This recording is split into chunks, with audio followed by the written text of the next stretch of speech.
Hello and welcome to Jasper's Real Talk Podcast. That's what it's called, isn't it? It is, yeah. Yeah, Jasper's Real Talk Podcast. Easy for some to say, isn't it? Especially if you ain't got a mouthful of marbles. Okay, so this afternoon we will be covering some interesting conversations, hopefully anyway. I'd like to introduce you to my co-host. Hello. That's Kerry, my co-host. She's not feeling very well today. Nothing new, needs a day off tomorrow probably. I'll set up straight. And then we've got a couple of fine young men in the building today. This week we've gone military, ex-military. Me being ex-military. We just thought it'd be interesting, good insight into how we perceive the military as a black person and the era that we joined the military. So, without any further ado, I'd like to introduce you to Trevor. That's me. That's Trevor. Guess your full name's Trev. Trevor Beckford. Where do you live? I'm originally from the West, but I live down Redcliffe now. And I'd like you to introduce you to like the top of the top of the military, Joe Thomas. Joe. Why Well, is it top I of the wouldn't go as top? far as Because- saying top of the top. The reason why you say that because I probably served the longest out of all of us. That's Oh, probably is why, it? isn't Okay. it? That's not why I said it. Because in the military, the parachute regiment calls everyone else crap hats. Yeah. Crap hats or hats? Do they say that in the... You say hats, do We you? just say hats. Hats. It's a load of bollocks, really, because we It all is wear really hats. because Completely. We wear our hats. yeah. So, Sorry, can I Okay. ask then? What regiment were you? What part of the Well, army were Royal you? Marines is part of the Navy. Royal Marines, okay. yeah, Yeah, they're the military. Is that down in Limpston? Is it Limpston? Yeah, Yes, Livingston, right, yeah. CTC Commando Training Centre. why are they called sailors then? Well, we're not sailors. Oh, I knew you're on boats all the time. Majority of us are on boats, but Marines been around since 1664. Never rocked the Royal Marines because... Protection of the ships, you see. Yeah, huh? That's what they do, protect the ships. don't they? Protect the ships? So you're Marines or were Marines, Yeah, yeah, and you? Army. His name's Joe. Ex-army. yeah. Ex-army. Joe, ex-army. Not just any ex-army, Joe. Yeah. The cream of the cream, not the top of the top. Right. I was in the Royal Green Jackets, as was. The Royal Green Jackets, okay. Which is an infantry unit, or was, but it's been amalgamated because of all the changes and everything else. So it's now called the Rifles. Oh, I okay. think you might need to move that microphone off your sturdy neck because I think it might be rubbing. Take it off. If you unclip that, just unclip it. Yeah. Yeah, and just hold it in your hand. We can still hear you. A bit lower down. Yeah, that's it. Yeah, you're fine because you're like, Yeah. you're fine where you are. You come prepared, Yeah. Trev, didn't you? Yeah, So Trev- Marines, rifles. Yeah. Royal Gre- Which is Army Infantry. Yeah. So that And you were rifles as well, weren't you? I was in the Royal Green. Well, first of all, I was in the 2nd Battalion of Light Infantry. Stand by. And then I went to the Royal Green Jackets. Yeah. So Just for still better the posting, wasn't it? rifles. Just for a better posting. Just for better posting. My first posting was in Gibraltar. Where did you go, Trev? Well, I went from training. I went to 40 Commando down in Taunton. Right. I was in Charlie Company, then went on to Bravo Company. What, like countries you mean? Yeah. Well. Yeah. Where did you serve? Northern Ireland, Okay. Northern Iraq, Bosnia. Okay. So you've been around a bit. Yeah. Yeah. What was it like for you? What year did you join? I joined. Well, first off, I joined the reserves in '86, Okay. and because originally I went down to join the parachute regiment. Did you? Yeah, Crap hats. yeah. But I had a bit of a disagreement with the guy who was recruiting Why? because he wanted me to join someone else. And Okay. I said no. I want. What did he want you to join? I don't know, some Wear the wonderful outfit. Yeah, it's, you know, I mean, I said no, I was joining the parachute regiment, because I just want to jump out of planes. See, that's the trouble with, you know, Yeah, but I don't the- understand. But I relate to that because my eldest, that's exactly what he wanted to do. He wanted to go in the parachute. Yeah. What are they called? Yeah, but then saying that, Trevor, so you joined down in the centre here in Bristol. Yeah. Yeah. So you want to go to Paris, how did you end up talking to the Navy then? On the way out. On the way out, their offices was next Yeah, door. because all the And so- my mate at the time, his girlfriend was going out with that ML, which was they're like a Arctic Warfare Corridor. Okay. They're really, well, they're the best we've got at the moment, not now, because we like SBS is gone. Yeah. So we just got we got other groups, but I've been out the loop. We got other specialist groups, but Mountain Arctic Warfare Corridor is the cream of the Royal Yeah, Marines. I see the program about that. Yeah, they're Arctic warfare. tough, hardy blokes. Young men. Well, I don't Yeah. know what young men, but they're quite hardy. They're quite Yeah. tough, like. And Joe, you opted. How come you didn't apply for the Gloucesters? You know, the back to front. Strange story that. Yeah, I've always wanted to join the army since I was in school. Right. And I left straight from school and applied. Right. And I didn't really know much about it, to be honest with you. You know, one thing I do remember seeing, there was a documentary on the TV about a regiment called the Royal Green Jackets, Okay. right? They were down in Dover at the time. And I'm going back a few years now, so this was what? 1976. 76 now. He's old. Because I actually joined the army in 77, and this thing was made in 76, and it was about talking of a certain regiment based down in Dover. They're going to be deployed to Cyprus on United Nations type thing. Oh, so you joined to go on holiday? I joined to travel. That's the main reason. Right? But I Not to fight a war. No. That's just a consequence of the travel. Now, but all in all, I wanted to join the army. Didn't know which regiment, Yeah. and the reason why I wanted to join the army because my father served. Oh, did he? Yeah. Okay. That's a different story. He did sort of in the national service or so. He told Ah, me. right. Okay. It's different. Anyway, Conscript. I applied, and in a recruiting office, you don't know what you're gonna do. A lot of people know, but they try to talk into other things like, what Trev just said, And so, subsequently, and those days, you did your medical, you did your test and all that sort of stuff. Then you go on what's called the selection centre. That's Yeah. the first time I Where came did you up go as for a that? service. It was up in Sutton Coldfield at the time. Okay. Near Birmingham. Right. And you had to spend up to 3 days there. Yeah. That's all completely changed now. completely. Where did your boys go? Catterick, wasn't it? So my eldest was in Catterick, How doing old is he? basic training. So he's 23. Good age, And my youngest went to he ended up in Gibraltar Barracks doing his phase 2, but his phase 1 training. Royal Engineers then. Yeah, that's right. Yeah, Royal Engineers, Engineers. down in Yeah. Camberley. Yeah. Yeah, But, Camberley, that's where it, they yeah. were. But the phase 1 I can't actually remember, but somewhere in Surrey. It would have been Purbright then. Purbright, that's it. Purbright, Yeah, Yeah. Purbright. I know a lot about the recruiting system, Yeah. Anyway, with me, went to Sutton Coldfield, went to all these tests, and what I wanted to do is drive big trucks in what was then called the Royal Corps Transport. Right now, to this day, I don't know whether they got in there or not.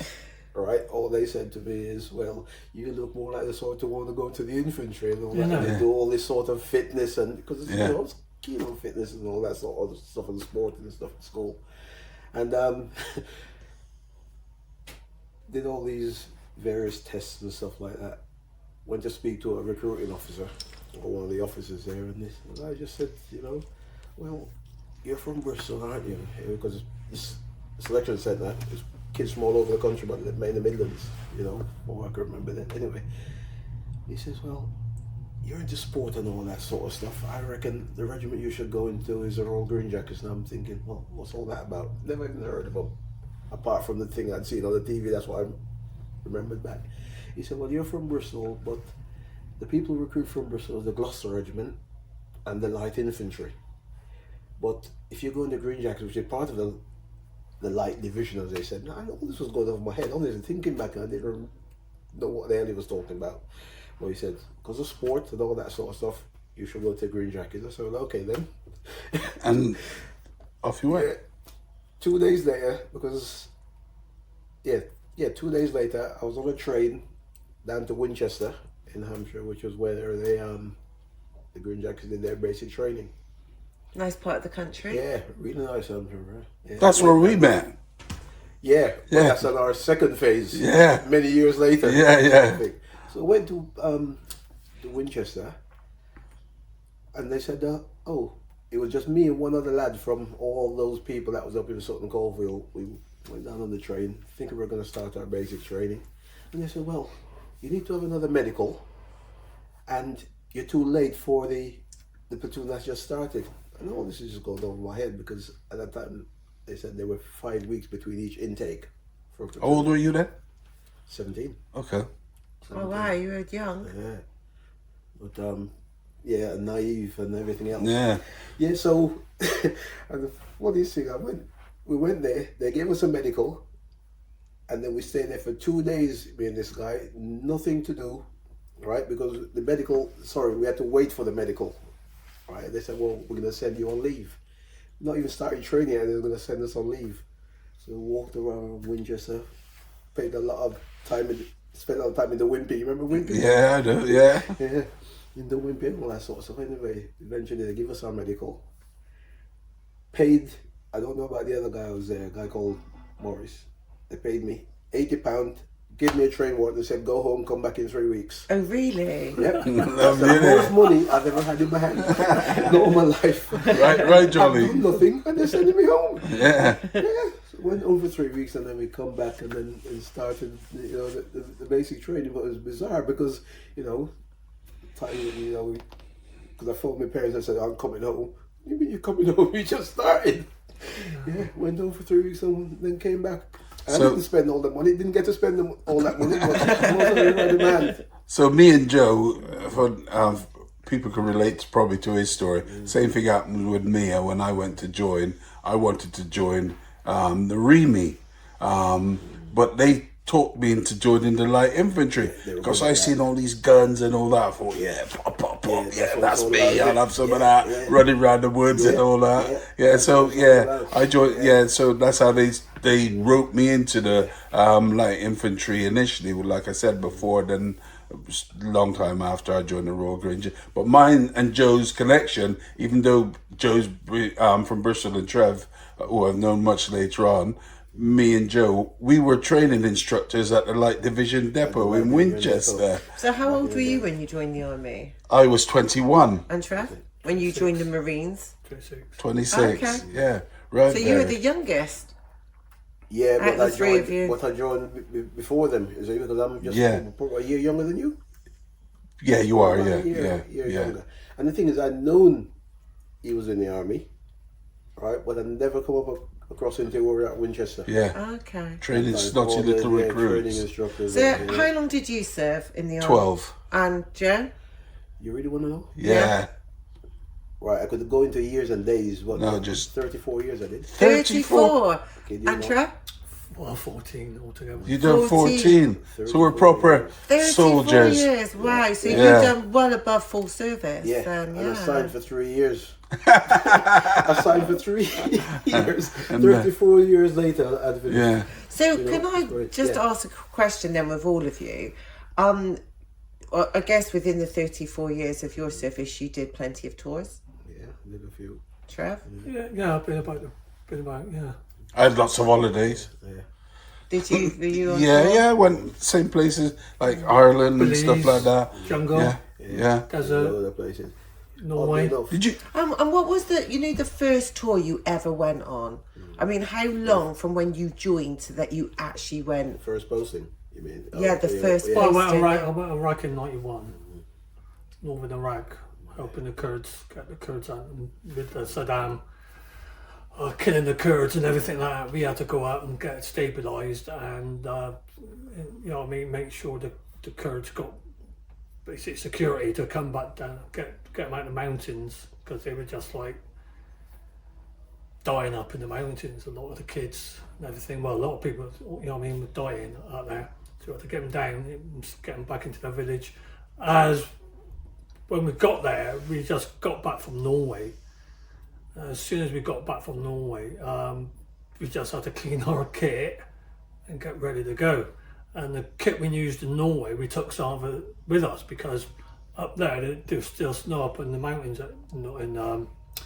in basically it's Turkey, around Turkey and Kurdistan. So it's the same kind of conditions. Similar, yeah, similar. So from conditions. when you joined the Marines, how long after you joined and you passed out were you posted? Well, you get posted Yeah, straight away, more effectively. or Once you less. finish your basic training, you'll get a bit of leave, Then you go. and then you go on your first So posting. you were 26 when you joined, so it was Yeah. shortly after that you did your first posting. Why so late? And Because I always used to get into trouble. You just that's why you joined. Basically, that's why I joined as well. Here goes son. Those are the times when they tell you, you end up in a flipping young people's institution Yeah. or in the army. And all I them joined- sort of days, they could get away with it back in them times. But going back to what you're saying about training, infantry basic training is only about 5 months. You do the first part, like you said. One of your boys went to Harrogate. Did you say? so one went to Catterick, Catterick, sorry, yeah. so he was infantry. Infantry, ITC, yeah. And my youngest went, engineers, so Yeah. Pirbright then. How long was your training? I did, well, I passed out in the reserves, took 18 months. So when you pass out in the reserve, did that automatically get you any sort of special pulley uppy into the main Marines, or you have to do training all over again then? Still got, you can do Basic. You can do training all over again, but Yeah. I was told basically don't bother, just Crack on. crack on, Yeah. Did you enjoy it? yeah. I wanted to be a Royal Marine when I left school. Were you not fit enough? I was fit enough. I was fitter than a... PMRC. was fitter than a fit thing for Well, a Bloody fit. hell. Is it just about being fit? You have got to be fit. All this Yeah. nonsense say, oh well, It's all it's about- just all in the mind. Yeah. It is in the mind, but at the end of the day, you got to be fit, because you never get. If you're not fit, you ain't gonna get nowhere. Yeah, not going to get through. Yeah, I was fitter than a butcher's dog, I was. A lot of it's about conditioning. know. You got to condition your body. If you don't condition your body, you get used to the cold, which I caught hypothermia twice. You know what I mean? Because you think you're tougher than what you actually Yeah. are, and it's a slow process of toughening yourself up. You push yourself, then you bring it back. You push yourself, then you bring it back. You know what I mean? It's like when we go to Norway, you expose certain points of your body to the cold, then you cover up, like, you know what I mean? You take a bit and then you cover up, like, Yeah. like I've done 6 Norways. And What was the worst part? What was your worst part about training? Because when I speak to people, and they all seem to come back with the same thing, that they'd never want to go through again as part of their basic training. Because you never forget your basic training. But what was You know, the worst that's part for hardest you? part. It's getting cold and wet in conditions that you never experienced before. Okay. And a lot of that depends on the time of year you do your training and everything else.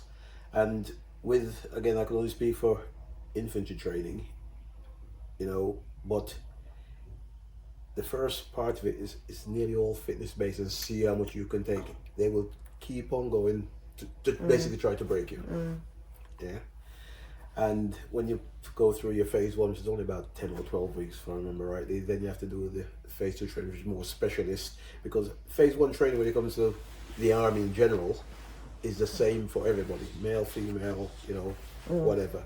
Everyone does the same phase 1 training, which is basically, you know, the drill and teaching you the basics. Your phase 2 is your specialist training. Like when you said your lad went to as engineer, their specialist training takes place in Camberley, and with infantry it happens in Kettrick, where you do the harder part. Then when you're finished, that is when you get your first posting to your first unit. You see. So, you know, when you went into the military, that was a long time after, say, Joe. Yeah. What was your experience like? Compared to yours, was there many black Marine at the time? When I was in 40, Brother Company, there was about 5. What about you, Joe? When you joined back then? When I joined, in my intake, and again I remember it like it was yesterday, 38 of us started, 2 black people. Yeah. What were you going to say, but? There's outside, it's just like Brother Company, like, there's me, Rico's a Bristol lad. Yeah, I know Rico. Yeah. Me, Rico, Harry, Mitch, he went on to join SBS. And I think there's one more. But, yeah, there weren't many. But, like, Brother Company had, like, you know what I mean? That is like, I can remember going to the States. We sailed over on a ship and we went to Norfolk, Virginia, poured in Norfolk, Virginia. And all the lads was on the front of the ship. And I was the only black guy on the ship. Like, Really? Yeah. Yeah. She did to get past? Okay. Yeah. Because, you know, when it's Sorry. we're a minority within this country, right? And so it was no real surprise to me how few black people there was there. Yeah. Right? In my intake, like I said, there was only 2 of us, but as a training depot as such, there was black guys, you know, so everywhere, not different platoons in different stages of training and everywhere else, Yeah. you know. But the time when you really sort of feel that you're with a lot of people of your own kind, not it really matters that much, is once you're out of basic. That much. When you're out of basic And then, and you're in your regular regiment, then you see a lot more, yeah. you know. But I think your experience in what 90, what did you say, what year? Well, I was down at 40 in the 90s, early 90s. Early 90s, to our experience in, Totally different. yeah. Totally different. I joined, what did I join? What did you say you joined? I joined in 77. 77, totally different. Totally different. Yeah. Totally different. Well, I was watching the program about the Royal Marines, like the recruits go through training. I think there's one black lad on there. Like, did you see that? No, I haven't seen that Yeah, program. there's one. There's one, and he's like, he found it hard. Yeah. But the thing is I don't think a lot of them don't embrace it. Like, you know, I mean, just obviously you're not going to like a lot of the stuff, Yeah. but you just got to get on with it. Yeah. It's made to be hard. All sorts of training is made to be hard. And I suppose a lot of it depends on you as an individual. Yeah, it's just got to crack on. Like. Yeah, absolutely. And it's like it's everything. It's about your state of mind, you know. Because anybody who, regardless of where you go within the military, any of the 3 services or anything else, it's about your state of mind. Because if it was easy, everybody would get through it, wouldn't they? You know, everybody would. I personally enjoy that. Yeah, I you like do it. enjoy it once it's I finished, think isn't it? You know. Well, there's some things I was glad it finished, like, but I can remember once I was doing the endurance course and I left half of my kit. on the trail. No, I left half my kit in the grot, like, and I had to film me fighting order. With bricks. I know that story. And I'm not going, yeah, chuck it all in, Put this massive brick in, this massive freaking big boots. And I was hanging up my backside. And this woman walking her dog was walking fast and I was running.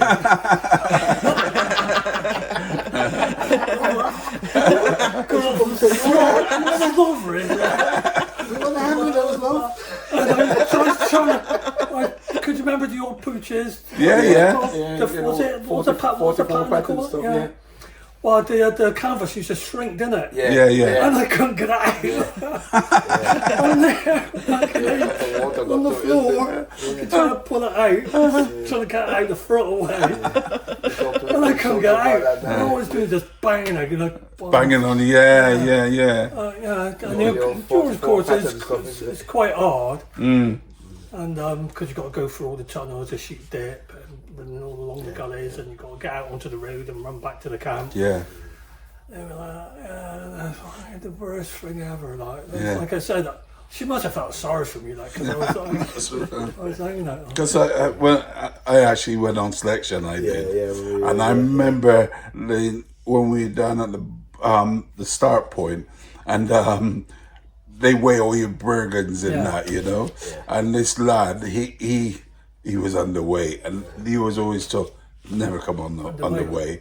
They fucking put this massive fucking brick in the back of his thing. He must have went about 500 meters. Like that. He was out. So I understand some brutal, because I remember there's a lad in Bristol called Sylvester. Do you know Sylvester Allen? No, Sylvester Allen. He was in the light infantry, 1st Battalion Light Infantry. And I remembered a story before I got to the battalion, or while I was in the battalion, they'd stuck him on the range, like live firing range, with an apple on his head. My days. Yeah. Live firing live firing range. Whether, I don't think they didn't actually fire at him, but bullets was that side. He was thinking this might be And the guys got court-martialed for it. Yeah, got court-martialed. He was just... Yeah, and you hear lots of stories. back in the day, mine, in the 80s, There's a lot of that going on. Yeah. I remember, again, with regiment Don't kick my camera down, man. Don't kick my camera down with your size 12 foot boots there. But there was a, big sort of, bullying incident within the light div. Yeah. I think there's bullying in the military, a lot of bullying in the military at the time. And it was so much so that there was instructors sending recruits and they had to climb the tree. Yeah. And then the instructor went to the very top and started peeing down on it. Wow. There was really? incidents like that, and there was loads of cases. Yeah, there was lots of bullying at that time. Lots of it, Yeah. And Once the bullets, the idiots, you hear a lot of people say, there's a. Well, when you pass out, you bump into them, and you punch them out easy, man. You know what I mean? When you're out, Yeah, when you're out in the town and you see someone, you give you grief, boots you up go, on bang them out, man. Yeah. I'm not condoning any, but that's the way it was when back in the then. day. Yeah. Back in the day, that's how you sorted it. Yeah. Not no more. It's different now. It's also, Yeah, because I heard, extra careful. The recruits now, they run in trainers and all that. Yeah. Back in trainers. When we were recruits. When we were Well, I don't know, because I remember a story Harry told me when he was out on exercise. So is that different? Is it completely different? Yeah. And they had their boots on because whoever he was buddied up with, when the enemy attacked, he put on Harry's boot. Because Harry's a size 12 and he's a size 9, and then he had a left and a right foot. Two left on. Yeah, when you're on exercise, don't take your boots off just to change your socks. Get it back on. Get it back on quickly. Yeah, a lot of beasting went on in the army. But there's a lot, I suppose it's down to the individual, really, but there's a lot of difference between bullying and hard training. Yeah. And if you're an instructor, Character you're supposed building. to, set an example to your soldier. That doesn't mean by shouting at them more and everything, or treating them worse and everything else, because you're trying to get them to a certain stage. Yeah. You have to be firm but fair, and some people overstep the mark. Well, what a lot of them try to do, obviously, they try to get rid of the weak-minded ones, because there's loads of. I haven't got it in Yeah. and you're looking for guys, they know what they're looking for. If you're a good instructor, they know what they're looking for, and they can tell. You know what I mean? But the thing is, when you all turn up, they can't really tell by looking at you Who's gonna pass and who's gonna, Yeah. because you find that there's see someone looks fit and looks apart, it won't last 5 minutes. Because you did junior soldiers as well, didn't you? I did, yeah. Yeah, and I did junior soldiers as well. That's young soldiers, you know, who sort of 16-year-olds. yeah, 16-year-olds and that. Trying to Yeah. build them up in it. They're Yeah. regular training, but they What go was like juniors. They can't go on what is called operations until Yeah. they're at least 18. Okay. So even if they finish their basic, and that's regardless of wherever in the army. Mm. You know, you've done your basic, but you cannot go on operations before you turn 18. You see. And a What lot of was people say- we used funny- To, we used to have a lot of the juniors. Excuse me. Yes. When they joined the battalion, and even when we're over in Ireland, we're on what is called our residential tour in Ireland, which is where your campus is 2 years there, but you only go out on the streets or in things every week or so, or for a month at a time, so to speak. And with a load of young guys there, they finish their basic training. They're in Northern Ireland, yeah, but they can't leave the camp. Oh, Too young. okay. Yeah, too young. We used to call them the Tufty Club. You know? The schools, and they can't go, so just doing the general stuff in the camp, but they can't go on the streets and they can't wait to go. And as soon as they turn 18, yes, they're out there. See, it's still young, isn't it? It's still still young. young to go out for your Yeah. first posting, Yeah. to go Especially- overseas, fight for your country. I Yeah, just feel it's when you very, go on- very when- young. When you go on But the thing is, operations, back in the day, because But I guess See- the army makes a man of you, doesn't it, as such? yeah, but you quicker see, Yeah. than what but with it does now. with the Is- military now, a lot of things change within that, but the ethos remains the same. You know, you have to. You know, what you're doing is serious business. You know, Yeah. it's people's lives, it's your life, and might be sort of easy to say, but you're there fighting on behalf of your country. A lot of people can't get that into their heads, really. You know, and okay, the way the British Army works, all right, you fulfill a contract. You know, you do your minimum 4 years. You want to stay, you stay. If you don't, you go. But you've done your bit. You know, and that decision can only be made by the individual. But then there's a lot of influences on that. Like when, you know, me and Jasper, that's the first time we served in the same place was at Winchester, wasn't it? Yeah. Right? And we're training instructors. And, you know, like I say, we're teaching juniors, you know, 16-year-olds, you know, sort of, or 16, they finish by the time they're 17 and a half max. And a lot of it's like babysitting. You know, sometimes you might have them that cry, who can't make it, this and that, and you have to speak to them. Is that how you were? And it works with some. it works with some, and it doesn't with others. yeah, it works with some and Yeah. some. And the biggest influence, girlfriends. Is it? it was, They yeah. go, your girlfriends are that cancer. Yeah, But the thing is, Try to talk them out of it, not having it there. The girl wins every time. but in the military anyway, I think like girlfriends and wives. If you're not, it could be a big problem for a lot of the lads, because your head's got to be on the job. It can't be anywhere else, especially when you go like. Those distractions. It's it's miles of distraction. Like plus, like a lot of women don't seem to understand the amount of pressure you're under. You know what I mean? I was watching something about Afghanistan, and this girl sent him a Dear John line. Dear John is a letter. I'll explain what Dear John. Dear John is basically a letter saying, right, you're binned because you don't I pay found me somebody else else. attention. Someone else was with me all the Find someone time. else. There's a state agent down the road. Right? And you're never here. And he is. Blah blah blah. So what you just do you just get the letter and just pin it up. Yeah. So everyone can have Everyone it. just say, Is it? That's a bit brutal, it's isn't called it? therapy, Kerry. Kerry, it's Well, therapy. And it's even worse if everybody, a few of the lads know her. You get a letter, and then And then she's a local girl. But from- you get a letter, what, you pin it up? Or Yeah. someone pins it up on your behalf? Well, whatever, innit? Whatever comes first. it's all about the team. Yeah, So but we you want- know, the army and the military bonds you together, doesn't it? Yeah. Absolutely, There is all the nothing time. like military humour. You know, when a lot of the squaddies get together or sort of servicemen, it's crazy. It's crazy. I think it is one of the best for young lads. It's the best bonding that you'll ever get. So do you, Because you're like brothers. so what do you think about? Even if you got like brothers, you know Yeah, what I mean, you find that you're closer to your military mates. Yeah, Your you own- are, yeah. Your own family. Definitely, like. yeah. So trust them for more. But you see, like these days now, you know, we're in the 21st century. Anything guys do, girls do it as well. You know, Yeah. and fair play in that regard. But I would say is you shouldn't water it down to suit the females. There's a standard that they need to reach as well, and some girls do that. I know from listening to both my boys, and they said with the girls on board, they just saw a whole different level. Like they are treated differently. Yeah. And they're a lot more lenient Sometimes on you the can't females. you can't help that. It's the sort of Nature. type Yeah. thing, right? But I tell you now, I put my hand up. Women are more clever than men. Oh, 100%. Thank Smart. you. And they preempt what we're gonna do, and they know how to get around men. I'm telling you. You know. Do you agree with that, Trev?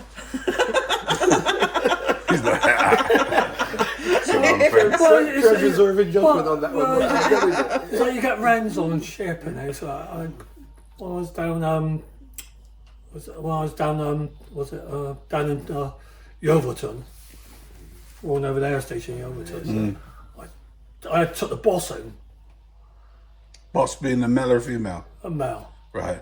I took him home and I said, "Sir, what do you reckon about women going aboard ship?"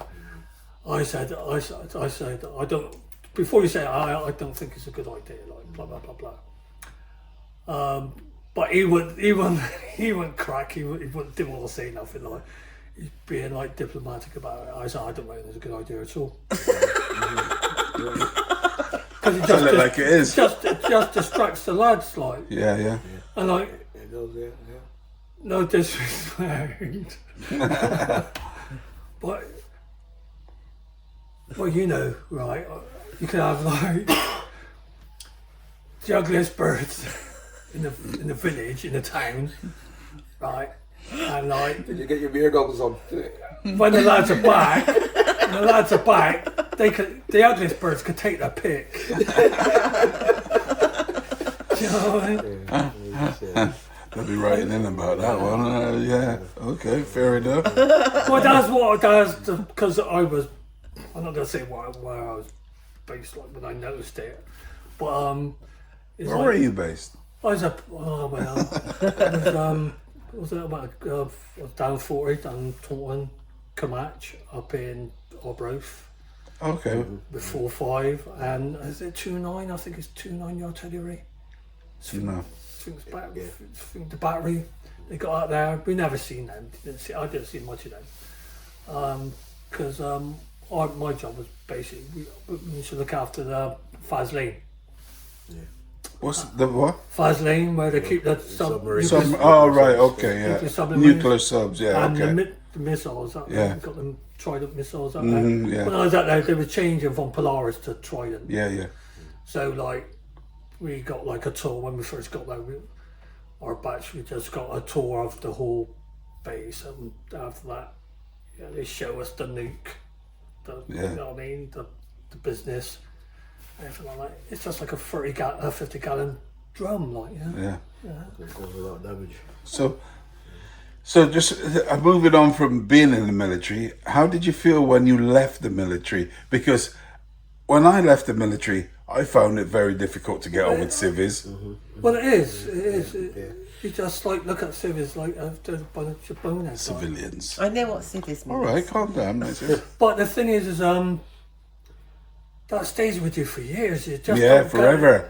basically, you just can't get rid of it because Get rid there's of a what? certain the way things are done, the way people talk to you. You know, it's like you get more grief out here for people talking to you like an idiot, and all you want to do because you're military, you just want to Put it right, yeah. so to speak. Yeah, put it right. You know what I mean? Yeah. Because you don't, even when you're in there, when you're passed out and anything like that, you don't get spoken to like an idiot because you know your job. You know what I mean? Yeah. As long as you're good at a job, you won't get any grief. And if you do get spoken to, it ain't like the way civvies talk to you. Okay. And like out here, you think, well, who are you? You know what I mean? Although it might be a big geezer or anything like that, you're not worried, like. Because you haven't enjoyed what you've enjoyed or done what you've done. you know what I mean? You're just a knacker, mate. It's about being sort of adaptable. And speaking for myself, like I said, I signed up, you know, to do 3 years initially. I did 30 odd. That's half a lifetime. And I have to admit, I was under no illusion that at some stage I'd have to leave anyway. Yeah. And to a certain degree, I'm institutionalized in terms of how the military does things. But it's not something that I'm going to go through my life forever, you know. So you have to be prepared and change. And to be honest with you, like I said, right, coming 14 years of that now, I don't really miss the military. You don't? I miss a lot of the friends I've made there. That is one of the main camaraderie, things you do. But The I band. don't miss the military way of life. And Yeah, the everything else. military way of It's life. the But- friends that you make. Yeah. But I won't Okay. forget it either, because you know Sergeant Major out hunting you that's down, like. given me a fair amount of grounding in dealing with things in life and being adaptable. Yeah. You know, and if you said to me, "Oh, if I had my time, would I do the same thing again?" I think I would. You would? Yeah. What about you? One thing I Would you? probably I wouldn't joined do, I the might not army. be an infantry, but then again, I couldn't think of anything else I probably want to do. Yeah. You know, so Okay. I have no regrets on, you know, Yeah. that. I've I think done- I've adapted pretty well to civil street. to be honest with 19, you. something like that. Yeah, I thoroughly enjoyed my time in the military. Made some great friends. Still got friends now Yeah. from the military. It's a family. You just I actually wanted to go into the military. Did you? Yeah, at They 16. wouldn't have had you. Yeah, Why at didn't you? 16, I was You're- one of 3 girls. And at the time, my dad was just like, no, Nah. I really don't think it's a place, not a place for women. He wasn't Yeah, being but the thing is, sexist, you got the RAF, you got the. from a you got the- protective point of view, I really wanted to go army. And he was just like, no, Yeah. no. You see, Well, you got the RAF and everything around you. The RAF's quite good. part of the thing about the military, and I think I speak for all 3 services, you know, I would say 90% of young people who apply to join any of the 3 services are not exactly certain what they want to do. And, or some of them have an idea, and then when they're getting through the process and you find out there's so many other options open Yeah.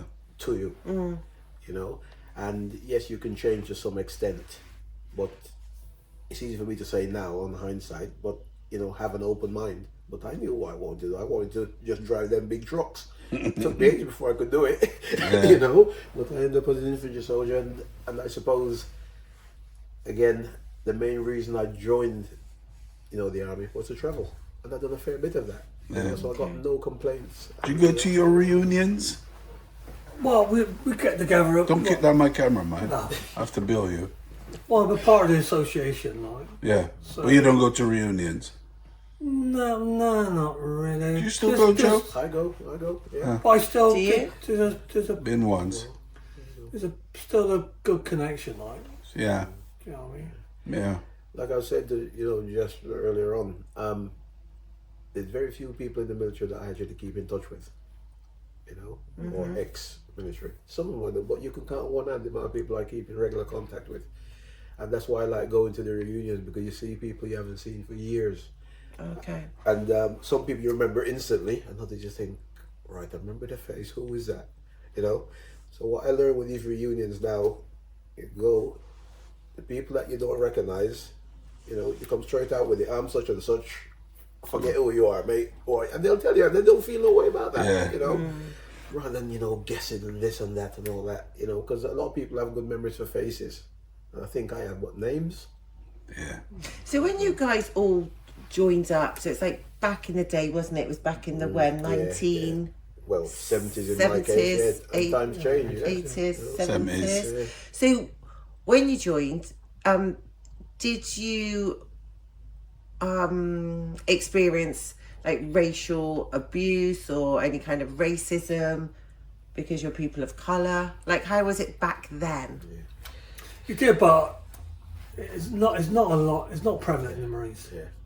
Is it not in the Marines now? No, it's not prevalent.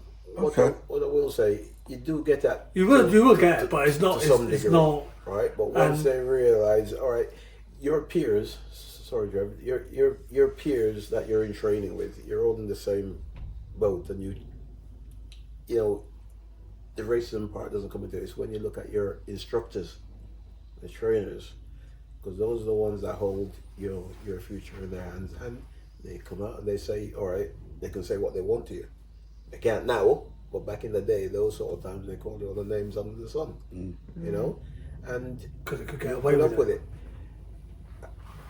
The only thing is, what I used to do personally is that, call me what you want, right, but don't touch me or try to do this, otherwise the gloves come off. Honestly, I swear to God, you know, if they threaten you with something like that, then you know you have to sort of stand up for yourself, you know,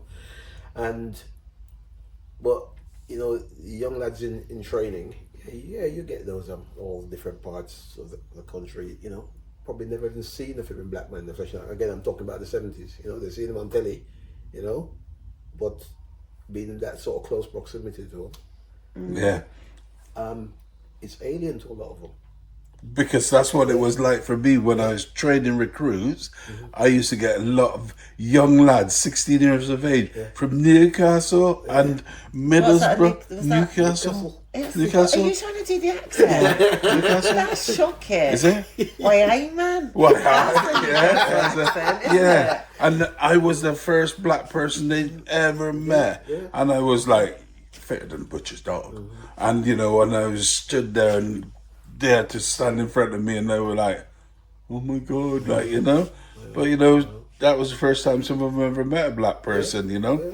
But when I was a recruit, you know what I mean, I didn't get that much shit really when I was a recruit. So I was like, I was 21 and I was fit and I didn't If take you're big no and drama. strong, and if you're just a fanny, mate, Yeah, you're gonna you- get it. See you as someone that, Yeah. Well, that plays the if you're game, so to if you're speak. fit and strong, and like yeah, which is the main thing. Yeah, Yeah, it's true. Yeah, you man, stand out a bit. Yeah, Yeah. and you stand out. Yeah. So I was when I joined the army, I was naughty when I joined, but the army, At like least they you say, picked that out, yeah, didn't they? made Yeah. a proper man of me, and you know, Well, it I does got sort on- you out. Yeah, absolutely. And but then again, you sort yourself out as well.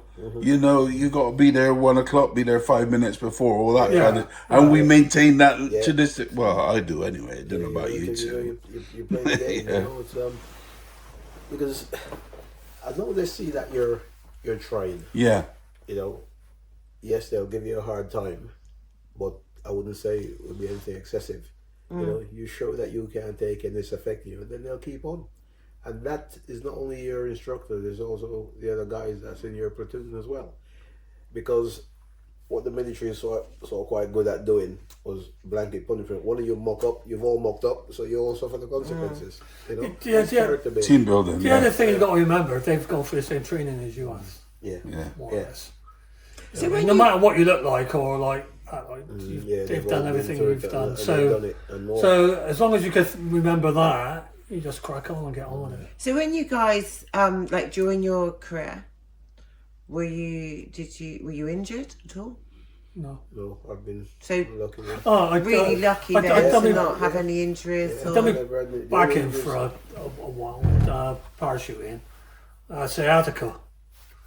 Oh, oh, I know about sciatica. Yeah, and I went to Norway straight after him, and like we're carrying well over £100. Yeah.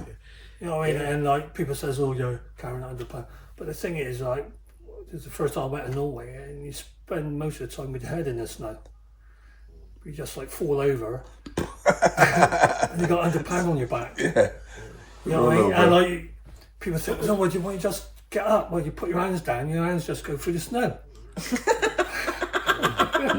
You know, So they got to grab you, pull you out, get you back on your skis. You got to get back on the skis, put your Bergen back on, which weighs well over £100. You ski another 100 meters, and you do it again.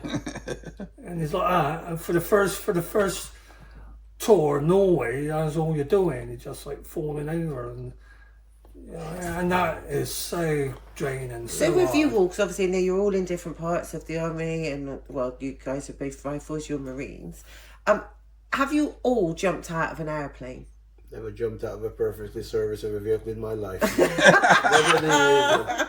But you're the mad one, and you've jumped out of planes. Yeah.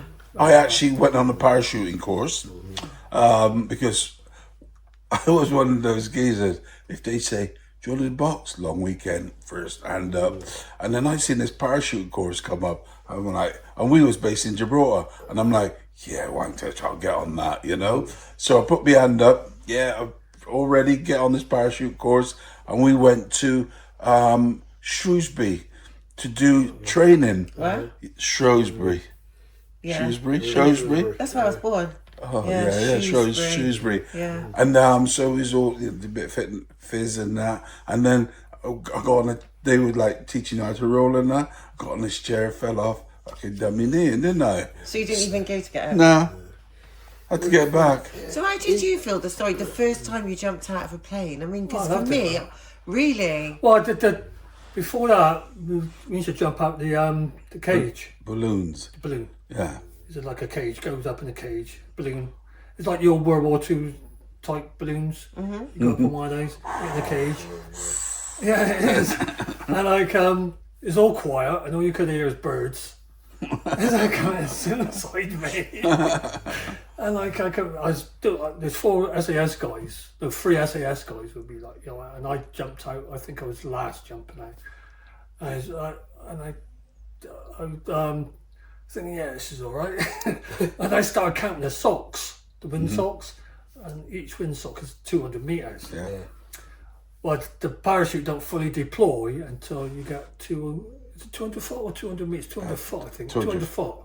Yeah, your parachute don't fully deploy until it hits 200 foot or something like that. So you Okay. basically drop in before your parachute fully deploys. Like, I was counting them, I was like, you know, I think that's the way to go. Like, and so so he goes, so the instructor, right, step forward, blah blah blah. He says, was it red on, green on, go? And I went, oh, it's not working. And he says, he swore at me like, and go out. And I said, all right. And he said, red on, go. And he just like slapped me on the back and just jumped then, like. And you go through 1,000, 2,000, what was it, 3,000, check kind of pin, blah, blah, blah, blah. You just into the ground and you get up and do it again, like. But you feel Oh my god. Buzz. a buzz and you think, yeah, no, just like, and you Like get that back sort up of and do it thing. They send again. those dogs out, don't they? What did the army use? They use these dogs, don't they? And they got like the glasses Yeah. on. Oh, and you're they, talking about something completely different. No, but in the in the they- military they Yeah. use Yeah. these Yeah. dogs, Yeah, don't they're they? protected and they got their, That's you know, it. their The Dutch. They got like jackets, little yeah. bulletproof jackets Belgian on. Malamute. That's But the ones. yeah. Yeah, did you ever have one of them, Trev? I suppose a lot of the lads, I suppose they had them in Afghan, but when we were in, they would have dogs.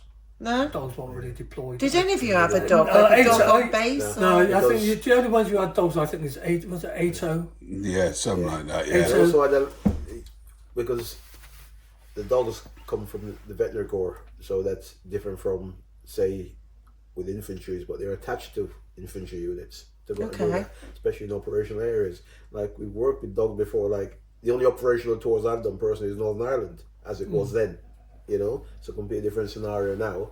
But when we used to go and do house searches or land searches, there Yeah, was like dogs. spaniels, Yeah, sniffing there were out dogs, always Yeah. dogs there, you know? ammunition, things like And all Okay. that sort of stuff. But that's down to the dog handlers and stuff like that. Oh, right. You used to get guys, you know, a lot of people in, you know, unit I served with, you know, transferred because they want to be dog handlers. Yeah.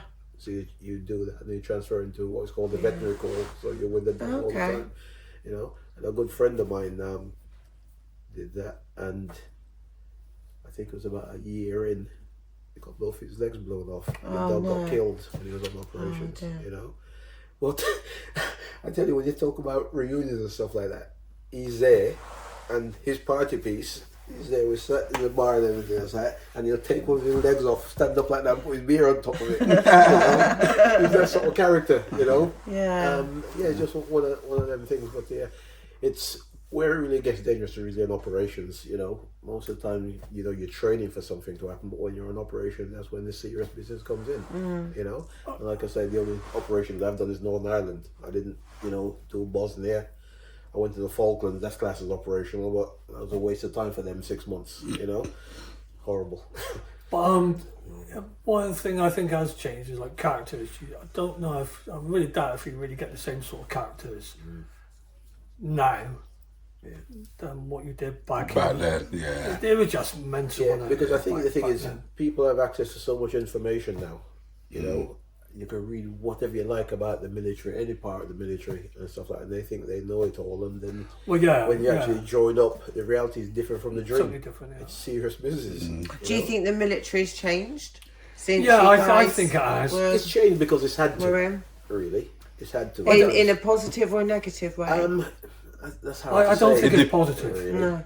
Because I don't think it's positive. Depends what sort of area you're coming I don't from. think a lot of young people Yeah. have the Yeah. same sort of character as Yeah. generations gone by. And like the army now is gender free. Whatever males join, females can join.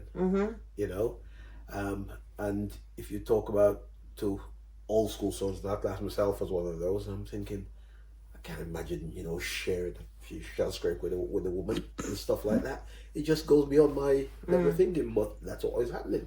And who's to say they can't do exactly the same thing as men? Yeah. You know? And go back to what I said earlier on, it's about not lowering the standards that the guys have to reach. It's getting the girls come up to that same standard, you know? Make it gender fair or gender neutral, as they call it, you know? Because like we have to do running tests every so often with the infantry units. Well, there's a different time for males and females than there used to be, but now it has to be the same. So what they do, bring the female standard up to what the male should be, or drop the males down, or meet somewhere in between. Sort of awkward, but there are standards you have to reach, just like that in anything really. So when all you guys left the services, did you feel supported by the military? Yeah. No, and yeah. They give you money to do a course. You do the course. Basically, get on with And it. that's it then? Yeah, speaking personally, I think, you know, I was given enough support because, like I said, I've done a long time compared Yeah, to, right, 'cause you've to done- these guys, so I knew what the processes and the process was. Plus, I- like yeah, you left quite late, so Yeah. obviously, yeah. like So they've I took, adjusted. You know, Back in I the days, knew, you know, sort of what I wanted to get out of it. What Probably about you, Jack? Yeah, I when I left the military, I was well supported. You know, I went on a course. Yeah, they put me on a course. They put me on, and then when I was doing my release course, Release, you got a book signed, didn't it? Yeah. And then I only ever listened to one bloke once in all the time I was there, and he said, "Whatever you do, don't get rid of your pension. Don't sell it off or whatever and sell it to another company." Oh, that's the only time my ears pricked Military up. pension is actually quite Yeah, good. to be very honest good, with you, military. depending on how long you serve. But I remember when I went on my first pre-release one, because I did extended service, so I was preparing for my pre-release and all that. I have to go on the first meeting. I was in London. I was doing recruiting at the time, and went into central London. The whole London was there. Guys from all around London who were due to leave at a certain time. You know, sort of and if I remember how they do it, they do senior NCOs like sergeants to warrant officers on one course, and if you're a corporal and below, because people leave at different stages, you get a different sort of brief, but it all ends up as the same thing. What do you want to do? How can we help you to settle back into civility and everything else? And I remember this officer, or retired officer, you know, still working for the military and everything else. And I remember him saying, "Right, the thing is here, gentlemen, what my advice to you is, once you leave and you're in civility and you find a job, start looking for another one." Because And he said, because the military is the only thing that will organize that will give you a job for life. In civility, that does not exist. You know, you got a job, look for what your next step is going to be. You know, and that was good advice. Really, I didn't listen to any of it, but in that regard, you know, and I've landed on my feet. But you know, What do you do now then? I am happily retired. Yes, Happily retired. Happily retired or still? I'm a class 1 HGV driver. I do. Oh, what are you? I do what I want to Got all my do. licenses.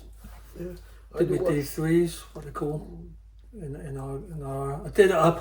We were the first Marines to go up to Leckensfield Okay. with the first batch because we used to do it down Poole. Right. But we all went up to Leckensfield with the pongos, like we call them pongos.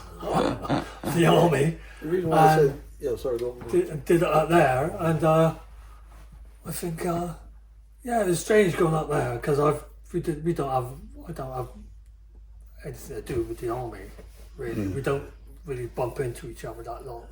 So being around them all that time, they were giving the army officers was giving us grief because we won't salute them. We just walk straight past them. So you do HGV driving now? Yeah. Okay. Yeah, I mean, when I said, like, because I did long Such a long service set, yeah. within the army, I've been out nearly 14 years now, and so when I left, which was what, 2013, yeah, 2013, and I come out and I did what's called support work, working with a private company with young people. You know? Okay. Helping them to find accommodation and jobs, trying to wean them off, if you're drunk, just basically, to help them to, continue in their life or make their life a bit better. And I found that quite rewarding, in all fairness. And it was for a private company, and I officially retired back in October. You've done private work, haven't you? So, Yeah, loads. You did that as well? Yeah, I did it in Iraq. Oh, wow. you see, this one is a big warmonger. Like went out and do all different kind of stuff that I wouldn't do. I'm saying to myself, right, I've done operational tours and I've come back unscathed, right? Why am I going to do it privately? Warmonger. It is. Well, why? Why did you both go out to Iraq and do private contracting then? Is that what it is? Private Financial. contracting? It was financial. Well, it's financial and it's Yeah, it's a buzz. And it's what? yeah. It's a buzz. Yeah, well, I lost that buzz when I left. But risky nonetheless. Yeah, very It's, high, risky. it's highly Close High to the risk, edge, so yeah. there's a high chance you're going to get shot at or No, possibly blown up, blown mainly up, blown killed. up. Because I don't Okay. decry what anybody who's brave enough to go and do that. When I say brave enough, because a lot of times the places that they went, they didn't have the support like how a lot of the No. military Well, there is behind no you. To a support. certain, exactly. I think it's all pretending that there's support. Yeah, on There your ain't no own. support. It's I like like to think I've got some sort of support and that, and so yeah, they're braver men than me, I'm telling you. they says Plus I Come didn't there, force it, work but if I ever went and did that privately, when I leave the army and then go and do private stuff, nah, I just wouldn't have it. the company over for us saying, "Oh, we're gonna get this, we'll get that. You're gonna get M4s and blah blah blah blah."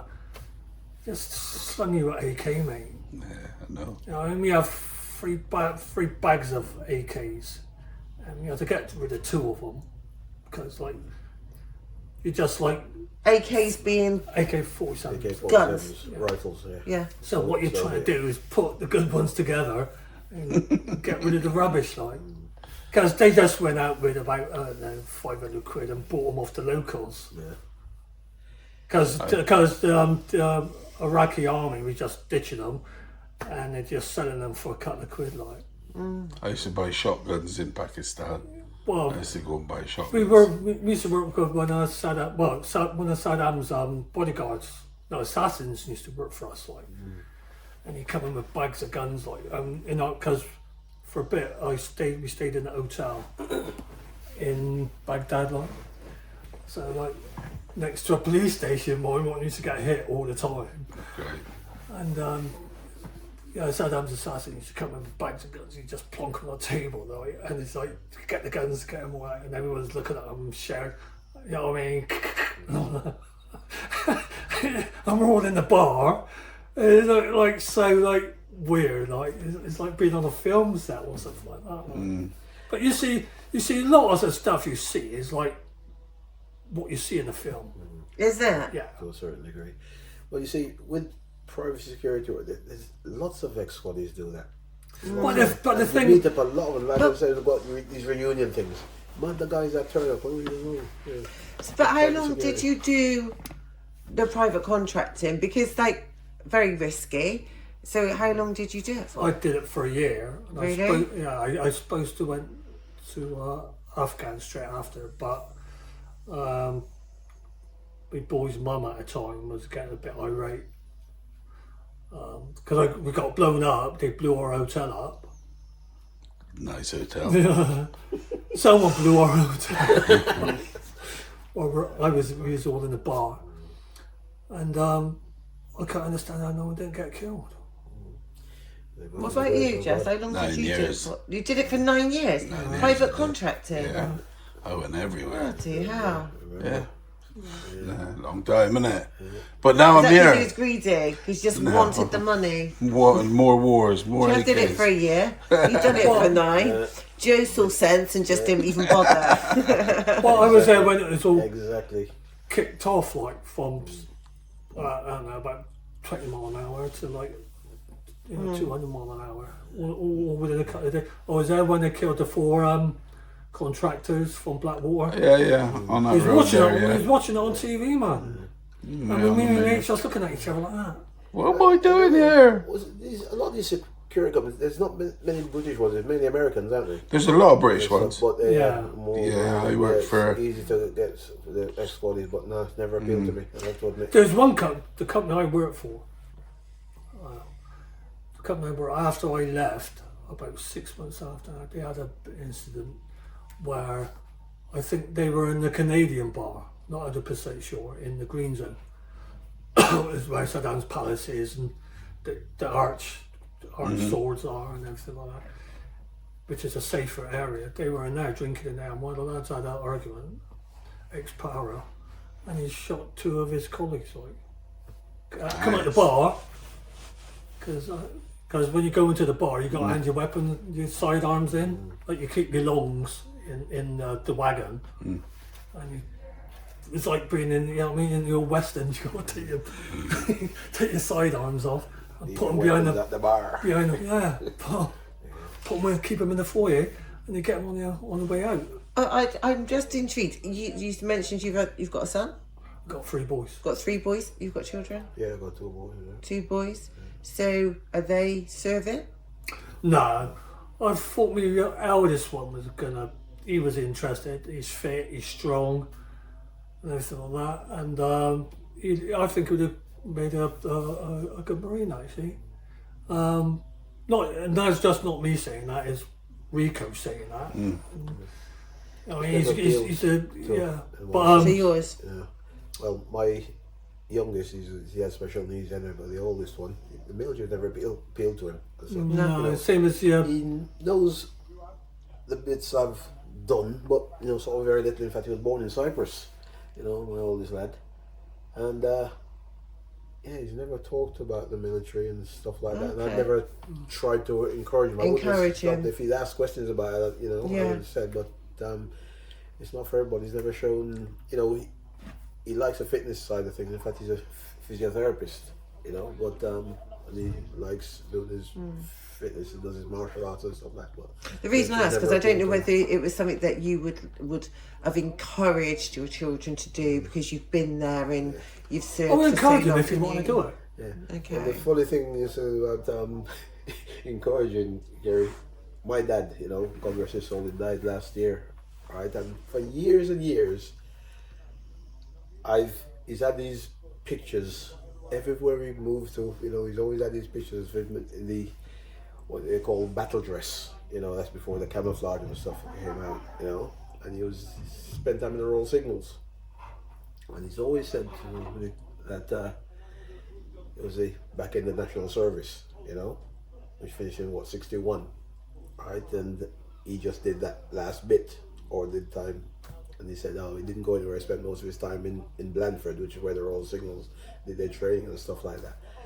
And that's part of the reason why I wanted to drive big trucks, because that's where he learned to drive them when he was in the army and all that sort of thing. And years he was telling me that, and you see these pictures, of him. And a couple of years after I'd left, I met up with a friend of his in Tesco down in Eastville. We're just talking in general and stuff like that. And he said, about that I went and joined the army as well. I said, I just left a couple of years ago. And I said to him, the reason why was because my dad was in the army, because I didn't see the pictures with you and him and all that sort of stuff. And he says to me, Army, he said, We only did time in the TA, which is the reserves. Was never in the regular army and stuff like that. I was shocked. And you know, I never said a thing to him about it. I didn't say anything to him about it. But yeah, it was Joe. He said, yeah, we did time in the TA. Spent most of the time up in the Horfield Common. In the Signals TA place. But talking of the national service, I mean, would you want it brought back in? Nah, waste of time. No? No, I think there'd be too many people wanting out of it. Too many. You know, Bloody far too triggers. many. Nah. Because young people aren't made of the same sort of They're stuff not. as society's changed, you know. But I think even if they tried to bring it back, the difficulty we'd have is the people that are eligible for it. Well, it's not just that. To one It's the extent. people running the country, right? Yeah, No one's fair going to enough. fight for. Do you know what I mean? For Keir Starmer. Yeah, basically. Or whoever. Or any of them. They're all You got to have together. someone who supports the military. Yes. Yeah. If they don't support the military, Yeah. right, chase them down like years after because you've asked them to do this and they did it. They haven't done it. They've done it really well, Yeah. But it's right? not only You that. just can't go chase them down to say, "Oh, you've done too good of a job there, and we're going to have to lock you up and things like that." You just can't have that. So if we England, England With the went British. overseas and were deployed to in the next war, could you guys be called up? Why? You're too old. You're not fit Age-wise. enough. What's the reason for that? Age. Age. Well, even if I could, I wouldn't. Because the thing is, Well, the who military wants contracts. who wants to go Ukraine? I saw it But do you different have a now. choice though? But If you get called with it, up, you there's get a a thing choice. called the military covenant and stuff like that, which the country owes its service people, this, that, and everything else. But depending on the main thing being your age, if for argument's sake the minimum time you do in the forces now is what, 4 years, so same for all three services, isn't it? 4 years. So when you leave, you have what is called a reserve liability. That should the military want you again, they can call it up within a certain time. They can find you. Yeah. If they can find you. That's true. That's Leave true. it up in Dundry. But after you've done a certain amount of years, that reserve liability. So what is the ends reserve time? altogether? It's whatever, isn't I it? think you have to be eligible up until, I think it's your mid-50s. I don't correct. Is it? I can't be. So, Well, like, I say was- for my I was- sons, they went Yeah, in, reserve they got liability. medically discharged. Could they still be called up If you're to be in medically reserve? discharged, you're probably never Brilliant. Music to my ears. liability. They sent me a letter, asked me if I want to join up. And I said, "I'll poke it. Like, you could poke out your back." So You see, times are changing. Okay. well, because- then after that, I changed my mind and went down. And they said, "Oh, you're 3 months too old." Oh, is it? I'm like, "Ah, because we dragged me down." it fluctuates in terms of what your liability is and all that sort of stuff. And I don't know the exact thing now, but I remember a time was when you leave the military, you kept a certain amount of uniform with you. Yeah, and you then you have to did, yeah, report you're every fighting year, all isn't that. it? Sure. Yeah. You have to report. Yeah, You have and to you got report, a- you have to you got a report grand. every year with that kit and all that sort of stuff. So there is still an element of that, but I don't. They know don't do exactly, it anymore. I don't know exactly how it works. They don't you do know? it anymore. And like I say, I did my full service. I ain't got no reserve liability. You know. They don't do it anymore. Because they have to give you ideas to pay you to rock Yeah, out. for that day. For that day, do a bit of training, weapons training. See if you're still. Well, if you look at things sort of here and now, and like you were saying, Trevor, with a lot of these people in government, if you've got the armed forces interests at heart, you need to be someone who's actually served with Yeah. people, not just a civilian politician. All right, this is your portfolio, this is what you got to learn about the military. This is not the same. You have to know what soldiers go through, regardless of any of the three services. Well, there you go. You have to know. The thing is, But because we're in a democracy, right, and we go with the government of the day, whatever they say, right or wrong, you have to know why you're doing it. It's easy to say, yeah, for the protection of the country and everything else, but if you drill down and look, a lot of people don't know exactly what happens within the military. All right, we all have access to sort of all different sorts of news now. We know everything. The most dangerous thing happening in this world now is flipping Donald Trump, all right, without a doubt. All right, when they say Britain can't do this, Britain can't do that, the main job of any government, I feel, is the protection of its country. And the people have to know that they're being protected. What sort of deterrent do we have? You know? It's numbers, it's a difficult thing, the way I see it. See, the thing, this is just my personal view, like, it's like, politicians ain't got a clue about military matters. Exactly. I haven't got a Scooby Exactly. about They just know. nothing about military matters, but they That's come why up with there's all these somebody smart in the ideas. military that's called, It's like the bonehead. Oh, okay. He says, which bonehead? yeah, Iraq bombing Iraq is not our war. Well, Ukraine's not our war. So what are you talking about? You know what I mean, he's saying, well, I think the reason why you say that probably is because Ukraine is sort of closer to home. You know, in terms of how, you know, the Russian threat and everything else, where Iraq is a bit further yeah, away. but the thing is, I followed what's going on in Ukraine since about 2008. Yeah. People don't tell you that they don't go back that far. People just see the Russians like on the border. You know what I mean? Invaded Ukraine. There's a lot more what Before happened. that, yeah. Especially, you know what I mean? Because like NATO has moved up right up to the border.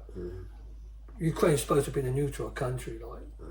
But Zelensky wanted. Well, that was Russia's premise for invading in the first place, because all you're doing during is NATO, like all you're doing is surrounding Russia, the Western Front, like the old Warsaw with Pact, NATO. Yeah.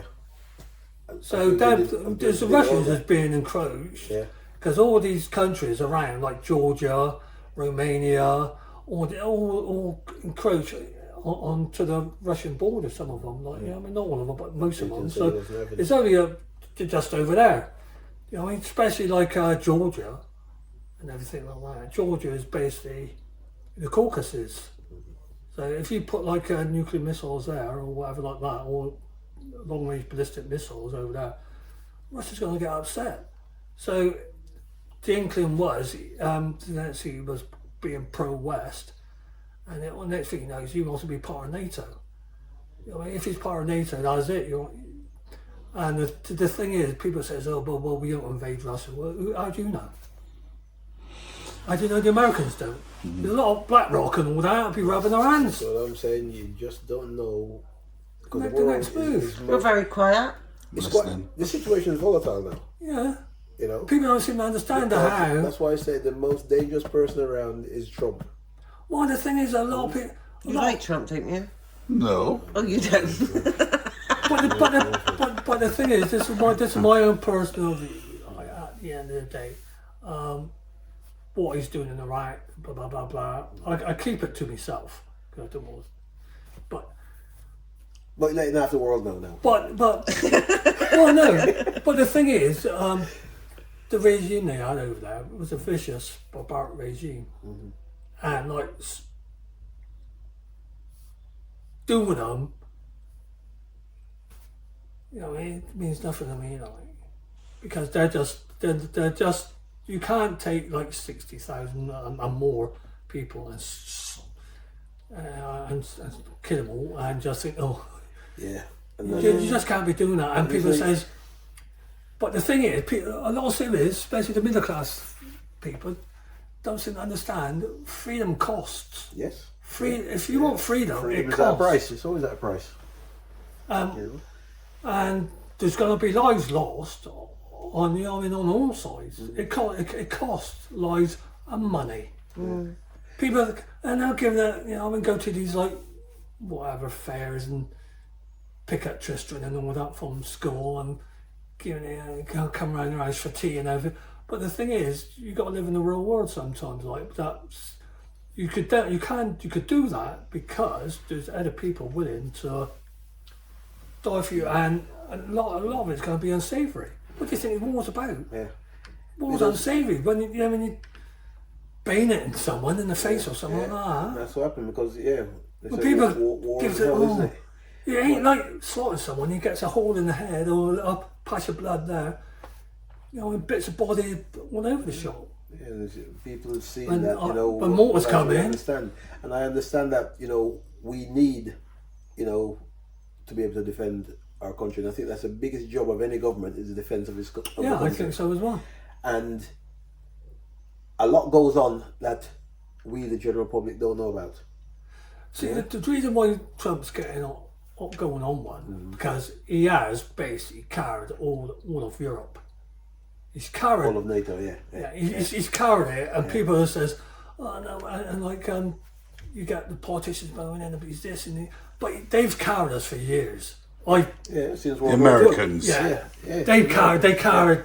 You go anywhere, right? It's all Yank stuff, and they don't scrimp whatever they do. They kick the ass out of it. Yeah. Do you know what I mean? And he's basically telling them, especially I'm not going to say what I was going to say, but like some of these countries, like Who haven't been paying their way. yeah, So, yeah. that's the best way to It's just put been it. Britain and one others who's paid their share of NATO. That Yeah, because we've been X amount relying on of percent, America. because they've been dependent on America. And for all so it- long. all it does- So all it- Trump, what I will say, Called them out. You're absolutely right. It's Yeah. called them out. He has made them sit up and pay attention. But and I agree with him on that. You have to pay your fair share, but I don't agree with him. All right, look what he's done to Venezuela. Look what he's doing to Iraq. And I said, no, we don't need NATO. It's a paper tiger. It's this, it's that. He flip flops. You know what I mean? And he's unpredictable, and that's what's dangerous about it. He's unpredictable. You don't know what he's going to do. In the next. Well, I think that's a good few thing, really. Nah, Well, it's I mean, dangerous. I don't agree with that. You can't trust the man. Arsenal's playing and he decides to start a war. You mean he wants to invade Scotland or something like that? I mean, Premier League will be cancelled. Well, fucking having none of that. There's still 5 games to go. Got the World Cup, yeah. Yeah, I got the World Cup. Yeah, and look how he's, yeah, look and how he's he's in the monetizing that. Yeah, well, we're not having none of that. So. Infantino so far up his bum is Well, the unbelievable. World Cup's Anyway. in America anyway, isn't it? Yeah, the not US going are hosting there. the World Cup, aren't they? Well, gents, I think we've, covered most of all we could cover. I mean, I'll leave your email addresses on just in case Trump wants to get in touch with yourself and MI5 wants to have a word with you. And me and Gary, we're safe. They know where we are. But, thank you for taking time out in the day to discuss it. Yeah, We it's could have been- spoke it's for been a a few very hours, positive on that conversation one. on this, Yeah, it's It's been nice. really interesting. It's Yeah. really nice. But you taking could go time. on forever, can't you? Yeah, you Yeah. can do banging on like But civvies people gotta do. go- You're a civvy, you're a civvy, I'm a civvy, she's a civvy. A retired So, civvy. retired civvy. But thanks, guys, for taking time out, Thank for you. coming down and giving your insight and, how it was like nice. in the military, you mean? So, guys, if you want to watch this podcast, we'll be splitting it up into segments, carry out. I'm going to put you on more care. Oh, thank you. Yeah, even though you were sick, weren't you, when you came up? Yeah, I'm not feeling Better good now? today. Not feeling great? Yeah, I'm still, but yeah. Yeah, never mind, eh? But as Thanks for squaddies, we the, just soldier empathy. on, don't we, as squaddies? I think he'd be the best soldier. She's soldiered through, isn't it? Well Isn't done. it? Thanks, Joe. Yeah, cheers for that. Thanks very much, guys. And, obviously, we'll give you a shout out, guys, when this will be broadcasted, which will be very soon. Thanks for tuning into, what is it called? Jasper's Real Talk. Jasper's Real Talk Podcast. That's the one. See you soon with our next guest will be John Nation. Is it John Nation? I think it's tomorrow. John tomorrow. No, Okay. is it tomorrow? I'm not No, sure. 21st. I'm not sure. It's the 21st. That's tomorrow. Yeah. Oh, shit. Village Driving. Thank you very much, guys. Thank Peace. you. Thank you. Yeah, it'd be nice.